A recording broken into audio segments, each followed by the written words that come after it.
찬양대 은혜로운 찬양 감사합니다. 주님께서 정말 이 땅에 오셨으면 좋겠습니다.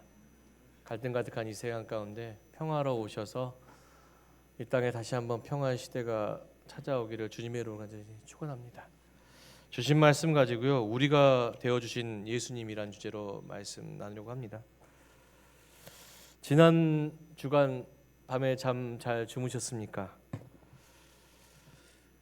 계속 요즘 모든 사람들이 뉴스에 집중하고 있더라고요. 뉴스에 시청률을 올린 것은 대통령이지요. 모두가 잠든 지난 30일 밤 10시 25분 이 나라 모든 국민의 안전을 책임져야 할 대통령이 이 비상계엄을 선포했습니다. 계엄의 이유는 전쟁도 내란도 아닌 자기 권력에 반하는 정당에 대한 견제였다고 대통령은 설명했습니다. 국민이 대통령에게 권한을 준 것은 자기 권력을 유지하기 위한 힘을 준 것이 아니라 자기 국민을 보호하기 위한 힘을 주었다고 믿습니다. 그런데 대통령이 권력을 유지하기 위해 군대를 동원하고 아무 죄도 없는 힘없는 국민들을 위협하고 불안에 떨게 했다는 것입니다. 목회자는 저는 솔직히 어떠한 정당도 지지하지 않습니다. 저의 믿음은 모든 권력은 하나님께서부터 나왔고 하나님으로부터 세워졌다고 믿기 때문입니다. 그래서 저는 윤석열 대통령도 위해서 기도하고 정치 위정자를 위해서도 기도했습니다. 그런데 제가 이번 대통령의 비상계엄에 분노했던 것은 그가 자신이 가진 힘과 권력을 통해서 아무 죄도 없는 연약한 국민들을 위협했기 때문이라고 생각이 들었기 때문입니다. 큰 별을 가진 아기 예수가 나신 고요하고 거룩한 밤에도 그랬습니다. 큰 별을 본 헤롯 왕은 자기 권력을 빼앗길 것이 두려워서 그 밤에 베들레헴 지경에 있는 2살 난 아이를 죽이도록 명령했습니다. 가진 자의 횡포로 인해서 아주 연약한 그리고 아무 죄도 없고 아직 세상에서 꿈을 제대로 펼쳐보지 못했던 아이들이 무차별로 학살당했습니다. 저는 헤롯 왕의 모습을 대통령을 통해서 보게 되었습니다. 죄악 그리고 가진 자의 횡포가 가득한 이 세상 가운데 우리에게 임하실 아기 예수를 기다리던 대림절, 저는 이 시대의 그리스도인이 어떻게 살아가야 될지를 오늘의 말씀을 통해서 찾게 되었습니다. 오늘의 말씀은 여러분들이 잘 아시는 예수님의 나심에 대한 이야기입니다. 그리고 그 이름에 담긴 예수님의 사명에 대한 이야기입니다.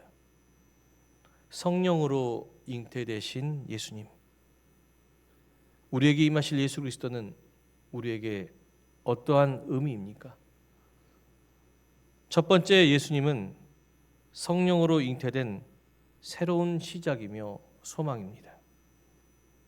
예수 그리스도의 나심에 대해 마태복음 1장 18절은 마리아가 요셉과 약혼하고 동거하기 전에 성령으로 잉태되었다고 이야기합니다. 그렇다면 성령은 무엇입니까? 성령은 하나님으로부터 시작된 새로운 생명을 간직한 영입니다. 에스겔서 37장 5절과 6절의 말씀 함께 보겠습니다. 주 여호와께서 이 뼈들에게 이같이 말씀하시기를 내가 생기를 너희에게 들어가게 하리니 너희가 살아나리라. 너희 위에 힘줄을 두고 살을 입히고 가죽으로 덮고 너희 속에 생기를 넣으리니 너희가 살아나리라. 또 내가 여호와인 줄 너희가 아셨다 하라. 아멘. 에스겔에서 이야기하는 마른 뼈는 오랜 시간 바벨론의 포로로 끌려가 영적으로 완전히 메말라 버린 유대 백성들을 의미합니다. 하나님은 그들에게 생기를 넣어 주시겠다고 이야기하십니다. 여기서 생기란 히브리어로 루아흐, 하나님의 호흡인데 이것은 생명을 불어넣는 영, 바로 성령을 의미합니다. 성령을 통하여서 메말라 버린 그들의 심령이 다시 사랑으로 꽃피어질 수 있게 주실 것이라고 하나님께서 얘기하고 있습니다. 그런데 하나님께서 주실 것이라고 말씀하신 이 성령으로 잉태된 아이를 누가 거부하고 있습니까? 요셉이 거부하고 있다는 것입니다. 요셉은 왜 성령으로 잉태된 아이를 거부한 것일까요? 이유는 그가 의로운 사람이었기 때문입니다. 요셉은 율법의 전통에 따라 사는 사람이었습니다. 율법의 전통에 보면 처녀가 잉태하는 것에 대해서 부정한 시선을 가지고 있었다는 것입니다. 그래서 조용히 끊고자 했습니다. 그런데 그런 그가 이 율법의 전통을 내려놓고 남편 없이 잉태한 마리아를 아내로 맞이할 수 있었던 것은 그가 주의 사자를 통해 이 아이가 하나님의 뜻으로 잉태된 아이임을 깨달았기 때문입니다. 우리는 때론 오래된 전통과 관습으로 인해 하나님의 뜻인 새로운 소망을 거부할 때가 있습니다. 바리새인들도 그랬습니다. 바리새인들이 예수 그리스도를 거부한 것은 그가 율법의 전통에 따라 멀리해야 할 부정한 죄인, 세리, 나병 환자 그들과 함께 예수님이 먹고 마시며 교제했기 때문입니다. 여기에 대해 예수님은 바리새인들에게 다음과 같이 이야기하셨습니다. 누가복음 7장 34절과 35절의 말씀 함께 보겠습니다. 인자가 와서 먹고 마시매 너희 말이 보라 먹기를 탐하고 포도주를 즐기는 사람이요 세리와 죄인의 친구로다 하니 지혜는 자기의 모든 자녀로 인하여 옳다함을 얻느니라. 아멘. 당시 종교 지도자들은 세리와 죄인들과 어울려 먹기를 탐하고 포도주를 즐겨 했던 예수님을 탐욕적이라고 비난했고 거부했습니다. 그러나 예수님은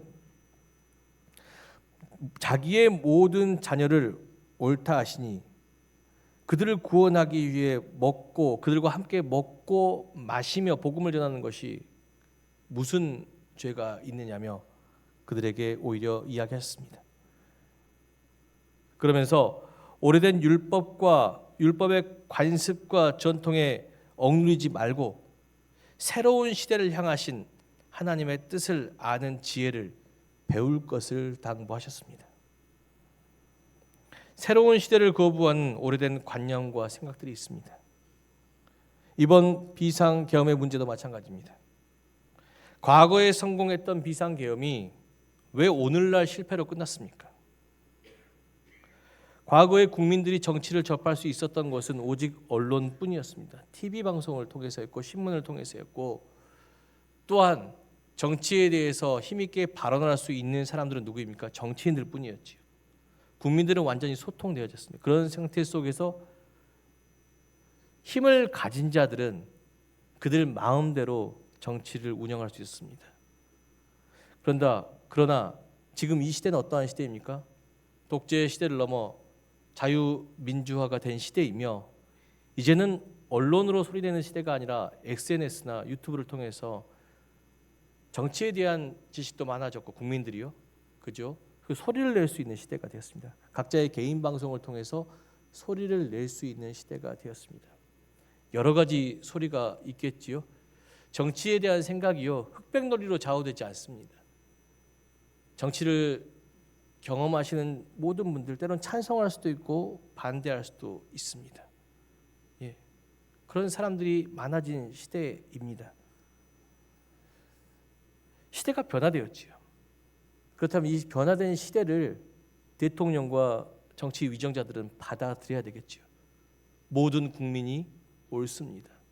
중요한 것은 무엇입니까? 그 국민 안에 이 나라를 사랑하는 마음이 있느냐 없느냐입니다.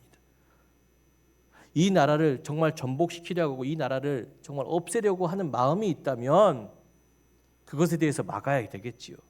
그러나 찬성을 하는 사람도 반대를 하는 사람 모두 이 나라를 사랑하는 마음이 있습니다. 그렇다면 반대하는 사람을 종북 세력이라고 몰아붙이는 것이 아니라 그들의 얘기를 들어봐야지. 모든 국민은 옳다. 윤석열 대통령은 한쪽의 대통령이 아니라 모든 국민의 대통령이 아닙니까? 예. 저는 이번 대통령의 잘못된 결정이 시대를 받아들이지 못했기 때문이라고 생각합니다. 여전히 그는 7, 80년도 안에 갇혀 있는 것 같습니다. 잃어버린 10년이 회귀되어 버렸지 않습니까? 자유민주주의 국가에서 다시 독재 국가로, 계엄령이 선포되어진 나라로 전 세계에서 그렇게 얘기하고 있습니다. 예. 그것이 결국 이 나라를 갈등하게 하고 그것이 결국 혼란을 조장한 것이 아닙니까? 새로운 시대에는 새로운 생각을 겸허히 받아들일 수 있는 정치 지도자가 필요합니다. 그렇기 위해서 어떻게 합니까? 나를 겸손히 내려놓고 모두가 옳다 하신 하나님의 지혜의 소리를 들어야 합니다. 교회 역시 마찬가지입니다. 하나님의 뜻을 거부하는 오래된 전통과 관념들이 있습니다. 시대가 변화된 만큼 교회도 변화되어야 합니다. 교회가 변화되어야 새로운 사람들이 들어올 수 있습니다. 거룩하고 운정한 성가대의 찬송만 시작되는 전통 예배가 아니라 기쁨이 있는 복음성가, 드럼을 치고 일렉기타를 치고 그 안에도 하나님께서 임하실 줄로 믿습니다. 그런 열린 예배를 드리는 교회들이 많아지고 있습니다. 또한 바쁜 직장인들과 학생들을 배려해서 예배와 교육의 시간이 변동되고 온라인으로도 진행되고 있습니다. 온라인을 한다고 해서 꼭 그 방송 틀고 가만히 있는 것이 아니라 얼굴을 마주보고 화상으로 해요. 화상으로. 1대1로 누가 참여해 다 보여요. 그런 예배, 교육이 진행되고 있습니다. 예배의 방식이 어떠하든 시간이 어떠한 건 중요한 것은요, 겉이 아니에요. 그 예배 가운데 하나님을 증거하는 복음의 말씀이 있고 자신을 비워내는 기도가 있고 임하시는 하나님을 기뻐하는 찬송이 있다면 그것이 진짜 예배가 아닙니까? 새벽에 드리든 아침에 드리든 점심때 드리든 저녁에 드리든 대면 예배를 드리든 온라인을 예배를 드리든 하나님은 이 모든 곳에 함께 하실 줄로 믿습니다. 하나님이 시간 정해서 오십니까? 점심때 나 바빠서 점심때 예배 드리러 가야 돼. 밤이면 좋겠는데 이렇게 하십니까? 아니지 않습니까? 시간이 바뀌었다고 해서 온라인으로 예배 드렸다고 해서 은혜가 되지 않는다고. 왜 은혜가 되지 않을까요? 그것은 나를 가둬두고 있는 전통과 관습 때문입니까? 아니면 하나님의 말씀 때문입니까? 우리가 다시 생각해 봐야 할 줄 믿습니다.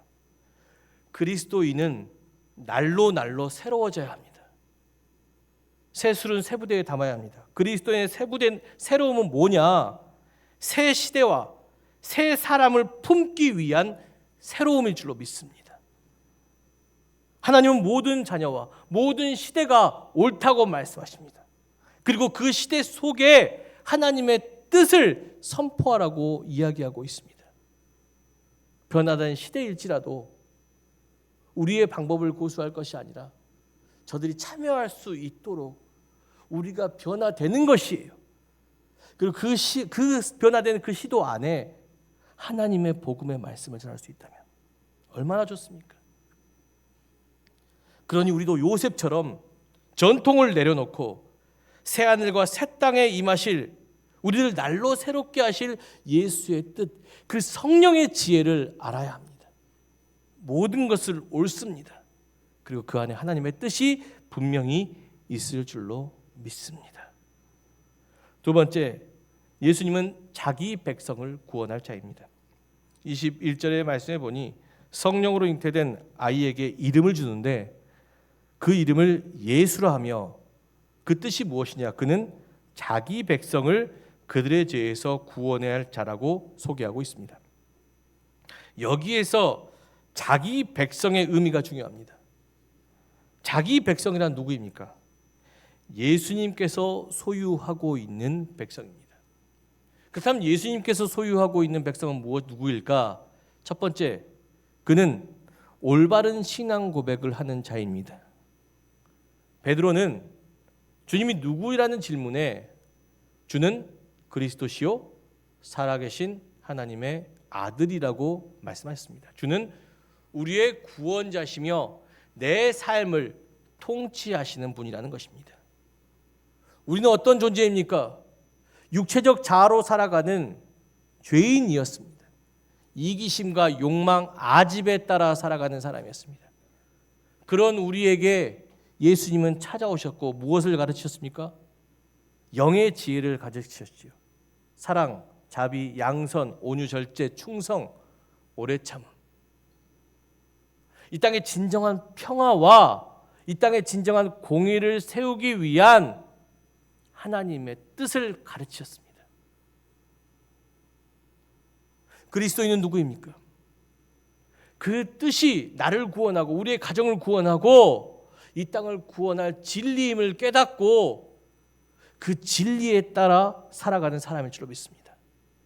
이제는 내 육체적인 자아를 내려놓고 영이신 주님의 뜻에 따라 서로 사랑하기에 있으며 서로를 위해 오래 참고 양선을 베풀며 충성하며 또한 온유한 마음으로 서로를 격려하고 위로하는 것입니다.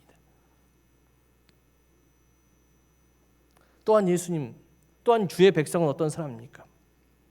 예수님은 자기를 따르는 사람에게 자기 십자가를 지고 따르라고 이야기하고 있습니다. 우리가 거듭났다고 해서 세상이 변화된 건 아닙니다. 우리가 빛과 소금이 됐다고 해서 세상이 나아지는 것도 아닙니다. 여전히 세상은 어둡고 여전히 세상은 가진 자의 횡포로 인해 무너져가고 있습니다. 예수님께서 무엇 때문에 죽으셨습니까? 아무 죄도 없는 예수님께서 무엇 때문에 죽으셨습니까? 가진 자들의 힘과 폭력이 있지 않습니까? 그것으로 인해 가지지 못한 자가 죽어갔다는 것입니다. 거짓과 불의가 가득한 이 세상, 가진 자들은 예수님과 타협하라고 했지만 예수님은 절대 타협하지 않으셨지요. 그리고 홀로 십자가를 지고 죽으셨습니다. 그러나 그의 죽음이 죽음으로 끝났다면 교회도 그리스도인도 없겠지요. 하나님이 그를 다시 살렸습니다. 이 땅에 아무리 거짓과 불의가 판친다 할지라도 공의와 진리이신 하나님께서 이 땅을 다시 살리실 것을 믿습니다. 우리는 그 뜻을 전하는 사람이 되어야 합니다. 우리가 짊어져야 할, 이 시대에 짊어져야 할 십자가가 너무나도 많이 있습니다. 여전히 가진 자들의 횡포는 가득하지요. 범죄했음에도 불구하고 범죄에 대한 책임도 없고 이 범죄를 덮으려고 하는 시도들이 너무나도 많이 있다는 사실이, 거짓을 거짓으로 덮으려 하는 시도들.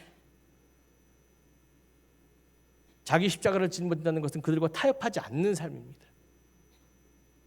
공의가 무엇인지 진리가 무엇인지 저들에게 외쳐야 합니다. 끝까지 예수를 부인하지 않고 예수와 함께 십자가를 짊어지고 어두운 이 세상 가운데 빛으로 나가야 합니다. 그리고 이 땅에 아름다운 덕을, 주님의 살아계심이, 공의와 평화와 진리가 이 땅에 그리고 교회에 살아있음을 우리의 외침을 통해서 드러내야 할 줄로 믿습니다. 베드로전서 2장 9절의 말씀 함께 보겠습니다. 그러나 너희는 택하신 족속이요 왕 같은 제사장들이요 거룩한 나라요 그의 소유가 된 백성이니 이는 너희를 어두운 데서 불러내어 그의 기이한 빛에 들어가게 하신 이의 아름다운 덕을 선포하려 하십니다. 아멘. 하나님께서 어두움에 속한 우리를 빛으로 불러내신 것은 우리를 통해 그 빛을 땅 끝까지 전하기 위함일 줄 믿습니다. 가진 자들의 횡포 속에 거짓과 불의가 가득하지만 끝까지 진리를 외치는 백성들, 끝까지 공의를 외치는 백성들을 통해서 이 나라가 바로 세워지게 될 것을 믿습니다. 여러분, 그것을 위해서 외쳐야 할 줄 믿습니다. 어떠한 박해를 당하더라도, 어떠한 자기 십자가를 짊어지더라도 끝까지 예수와 동참하며 예수를 부끄러워하지 마십시오. 예수를 부끄러워하면 주님도 우리를 부끄러워하십니다. 담대하게 주님을 외쳐야 합니다. 무엇이 잘못된 것인지, 무엇이 진리이며 무엇이 공의인지 어떠한 세상의 힘과 권력이 우리를 억압하고 박해한다 할지라도 끝까지 그리스도인으로 외쳐야 할 줄로 믿습니다. 마지막으로 세 번째, 우리와 함께 하시는 주님은 임마누엘의 하나님이십니다. 23절의 말씀에 보니 성령으로 잉태된 아이에게 예수 외에 또 다른 이름, 우리와 함께 하시는 임마누엘이라는 이름을 주셨다는 것입니다.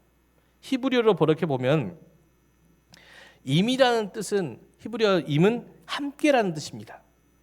그리고 누는 우리, 히브리어 누는 우리고요, 엘은 하나님을 뜻합니다. 우리와 함께 하신 하나님, 하나님께서 우리와 함께 하셨다는 것을 의미합니다. 이는 이사야서 7장 14절의 말씀을 인용한 말씀입니다. 중요한 것은 여기서 우리가 누구냐는 것입니다. 우리는 누구입니까? 연약하고 부족하여 죄 가운데 살아갈 수밖에 없는 인간, 살기 위해서 죄와 타협할 수밖에 없는 인간을 의미하는 것과 동시에 우리는 누구냐? 가진 자의 거짓과 폭력 속에서 죽어가야 했던 가지지 못한 자들을 의미하는 것입니다. 그는 그런 우리를 구원하시기 위해 세상에서 가장 거룩한 자가 죄인 중에 괴수로 오셨고, 괴수인 우리에게 오셨고, 세상에서 가장 큰 자가 세상에서 가장 낮고 천한 우리와 함께 하셨으며, 우리를 위해 대신 십자가도 지어주시고 그 사망 가운데 이기시고 부활함으로 우리의 힘과 능력이 되어 주셨습니다. 그래서 이 땅의 죄인들과 이 땅에 가지지 못한 자들의 소망이 바로 예수라는 것입니다.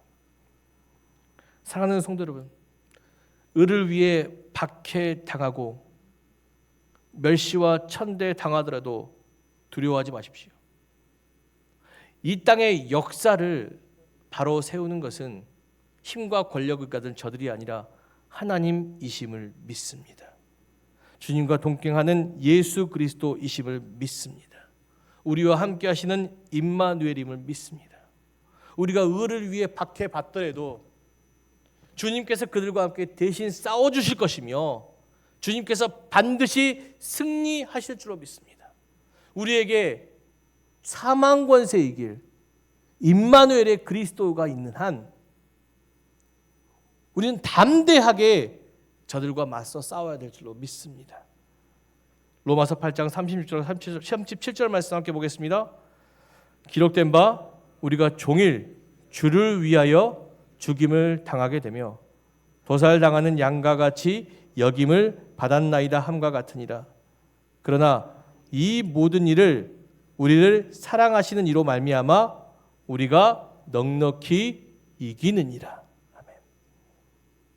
주를 위하여, 의를 위하여 죽임을 당하고 도살당하는 양과 같이 여겨질지라도 우리가 싸우는 것이 아니라 누가 싸우신다고요? 하나님께서 싸우실 줄 믿습니다. 이 땅은 선하고 인자하신 하나님께서 통치하시는 하나님 나라일 줄로 믿습니다. 그가 반드시 이 땅을 독재에서 자유민주주의 국가로 다시 한번 세워주실 줄로 믿습니다. 그들이 이야기하는 자유는 가진 자 안에서의 자유예요. 왜 애굽의 종이 되려 하십니까?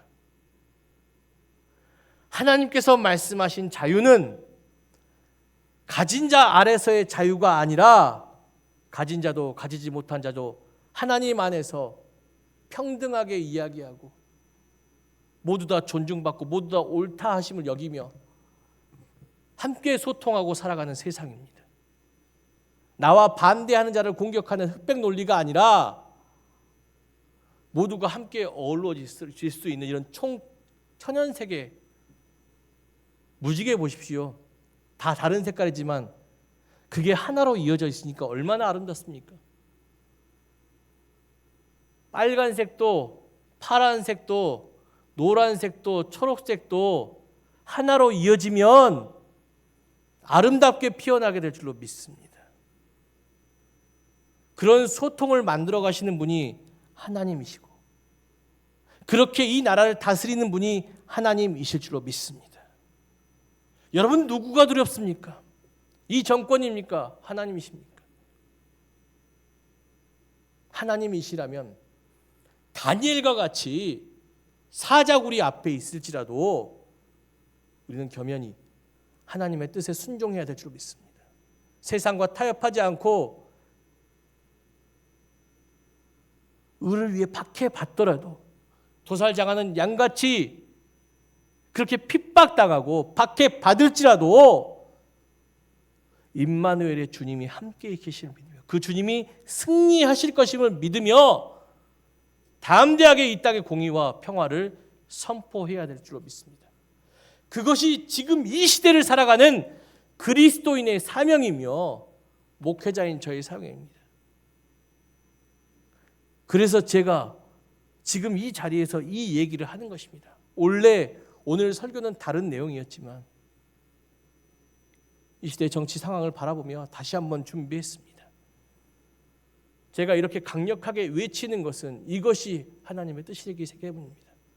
모든 국민 옳다 하신 하나님의 뜻이기 때문입니다. 사랑하는 성도 여러분, 제가 아까 가진 자의 행포로 인해 죽어가고 있는 이 땅의 공의와 평화 하나님께서 반드시 지키시고 회복시키실 줄로 믿습니다.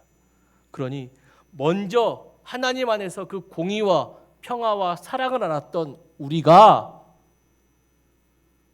그들과 타협하지 않고 침묵하거나 동조하지 않고 외치며 나아가야 될 줄로 믿습니다. 예수 그리스도와 함께 십자가 짊어지고 공의와 평화를 외치며 나아갈 때 이 시대는 윤석열의 시대가 아니라 어떠한 대통령, 어떠한 한 사람의 시대가 아니라 하나님 한 분만이 통치하시는 하나님 나라로 변화되게 될 것을 믿습니다. 그 나라를 만들어 가시는 주역이 바로 여러분이실 줄로 믿습니다. 그러니 어떠한 세상의 거짓과 불의에 타협하지 말고 공의와 진리를 외치며 이 땅에 진정한 하나님 나라를 임하게 하시는 또 만들어 가시는 진정한 그리스도인의 삶을 사시는 저와 여러분 되시기를 요셉과 같이 전통 버리고 새로운 시대 새 하늘과 새 땅을 예비하실 예수 그리스도 품으로 이 땅을 새롭게 만들어가는 저와 여러분 되시기를 주님의 이름으로 간절히 축원합니다. 기도하겠습니다. 가진 자의 거짓과 행포가 계속되는 이 어두운 시대 속에 새 하늘과 새 땅을 열어가실 빛 대신 아기 예수는 우리에게 임하셨습니다. 우리도 요셉과 같이 오래된 감념들을 내려놓고 새 시대를 향하신 하나님의 놀라운 하나님의 뜻을 품고 새롭게 변화되어져 감으로 새로운 시대와 새로운 사람들을 품고 함께 하나님 앞에 나아갈 수 있는 그리스도인이 되게 하여 주시옵소서. 또한 예수와 임마누엘의 이름이 우리와 함께함을 믿습니다. 가진 자의 칼과 총의 압제와 바퀴를 이길 힘이 임마누엘의 예수 그리스도의 이름에 이 어두움을 밝힐 빛이 임마누엘 예수 그리스도 안에 있을 줄로 믿습니다. 이 땅의 진리와 공의, 평화 하나님께서 가르쳐 주신 그 복음의 진리와 공의와 평화를 지켜갈 수 있는 진정한 그리스도인, 외칠 수 있는 담대하게 외칠 수 있는 진정한 그리스도인이 되게 하여 주시옵소서. 그리하여 저들로 통하여서 이 땅의 진정한 하나님의 나라 가진 자도 가지지 못한 자도 서로 화합할 수 있고 흑백 논리에 무장한 모두가 서로 다른 색깔을 정말 믿고 신용하며 하나 될 수 있는 그런 소통하는 사회, 평화로운 사회, 공의로운 사회가 정말 열려져 갈 수 있도록 주여 교회와 그리스도인들의 가운데 함께하여 주시옵소서. 우리를 통해서 이 시대가 변화될 줄로 믿습니다. 우리와 함께하시고 또 우리를 지키시는 임마누엘 우리 구주 예수 그리스도의 이름으로 간절히 기도드렸습니다. 아멘.